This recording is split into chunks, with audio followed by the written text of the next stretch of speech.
बिस्मिल्लाहिर्रहमानिर्रहीम। अस्सलाम वालेकुम। आपकी खिदमत में अफरोज़ बेगम एक नई मेडिसिन और उसके साथ नई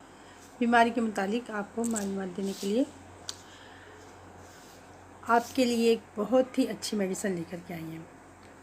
अच्छा, ये जो मेडिसिन है ये असल में एक ज़िद्दी और जिसे कहते हैं ना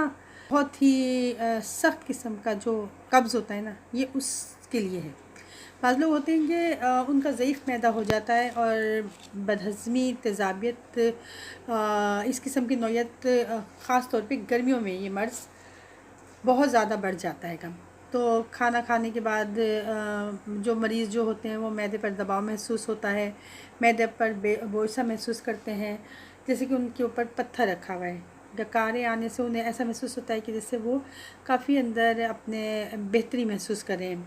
और डकार सड़े हुए बदबूदार और खट्टे खाने के बाद आते हैं। बाज़ दफ़ा ऐसा होता है कि मतली और कै भी महसूस होती है, लेकिन क्योंकि अंदर जो होता है एक मैदा इतना ज़ईफ़ हो चुका होता है कि जल्दी से वाशरूम नहीं आ रहा होता, मतलब एक कब्ज़ सख्त किस्म का फंस गया होता है। अच्छा, ये कब्ज़ ना सिर्फ हर उम्र के लोगों में हो सकता है, लेकिन ज़्यादातर उन लोगों में होता है जो ज़रा एजिड पर्सन होते हैं और वो मेडिसिन का इस्तेमाल बहुत ज़्यादा कर रहे होते हैं,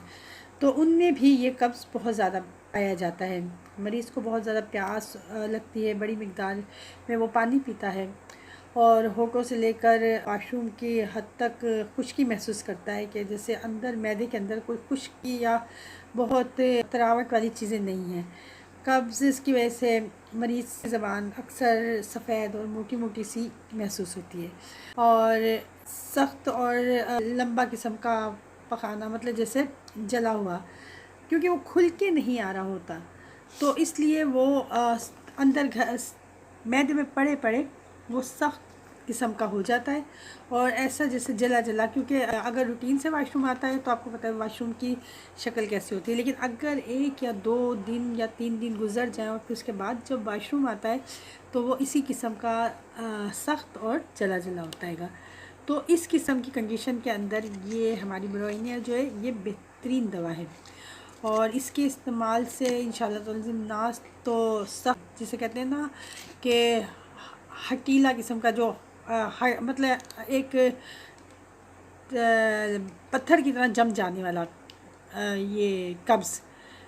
उसे दूर करती है, बल्कि एक जिस्म के अंदर सुकून और इत्मीनान पैदा करती है दवा। तो अगर किसी को भी इस किस्म का कब्ज़ हो जो कि नहीं टूट रहा हो मुख्तलिफ़ मेडिसिन के बावजूद, तो उसके अंदर फिर हमारी ये ब्रोनिया जो है ये बेहतरीन मेडिसिन होती है। और इसको आपने क्या करना है कि आधे कप पानी लेना है और उसमें आपने आधा कप नीम गर्म पानी लेना है, सादा पानी नहीं, क्योंकि कब्ज़ जो है वो आंतों में फंसा हुआ है और सख्त किस्म का हुआ है और आपको पता है कि उसके अंदर वो गुठली की तरह बहुत थोड़ा थोड़ा निकल रहा होता है,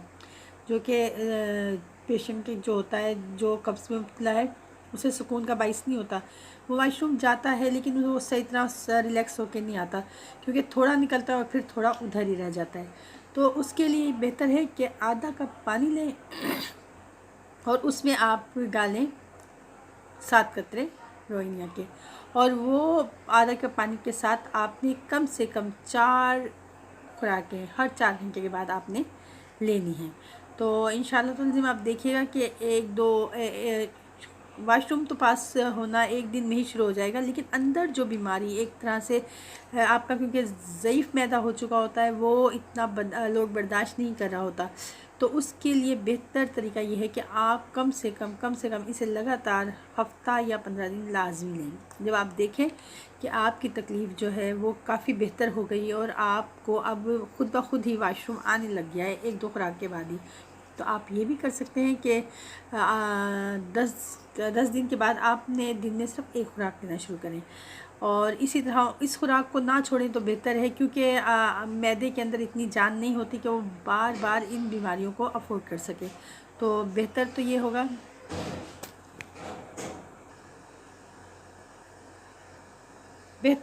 ये होगा कि आप मेडिसिन को ना छोड़ें। जिनका भी मैदा इस हालत तक आ गया है कि वाशरूम मेडिसिन खाने के बाद भी पास नहीं होता, और अंदर जैसे सुद्दे नुमा हो जाते हैं, जैसे सख्त किस्म की वाशरूम हो जाता है, कूक कूक के जो आता है। तो बेहतर यही होगा कि आप इस मेडिसिन को ना छोड़ें और इस मेडिसिन को अपनी हफ्ते में आप शुरू में तो रूटीन से लें। जब आपका वाशरूम रूटीन से पास होने लग जाए तो उसके बाद एक खुराक रूटीन से लाजमी ले लिया करें, ताकि दोबारा से वो सख्ती जो अंदर फंस गई थी वो दोबारा ना आए, क्योंकि आंतों में खुश्की आ जाती है। ठीक है। और वो लोग, उन लोगों में भी अक्सर ये बहुत सख्त किस्म का पाया जाता है, जो लोग खाना खाने के बाद पानी एक तो खाने के दरमियान पानी ले लेते हैं या खाने के ऊपर पानी पी जाते हैं। कोशिश करें कि खाने से पहले पानी पिएं, ताकि आपके हाजमा बहुत बेहतर हो। छोटा निवाला लें, चबा के खाएं, और कोशिश करें कि खाने के फ़ौरन बाद कोई मुशक्क़त का काम ना करें, क्योंकि उन लोगों में भी ये कब्ज़ पाया जाता है। तो उम्मीद है आपको मेरी ये वीडियो पसंद आएगी। आपको मेरी वीडियो अगर पसंद आए तो प्लीज़ आप मुझे लाइक करें, शेयर करें, सब्सक्राइब करें, बेल आइकन पर प्रेस करें और अपने कमेंट्स दें। Thank you. खुदा हाफिज़।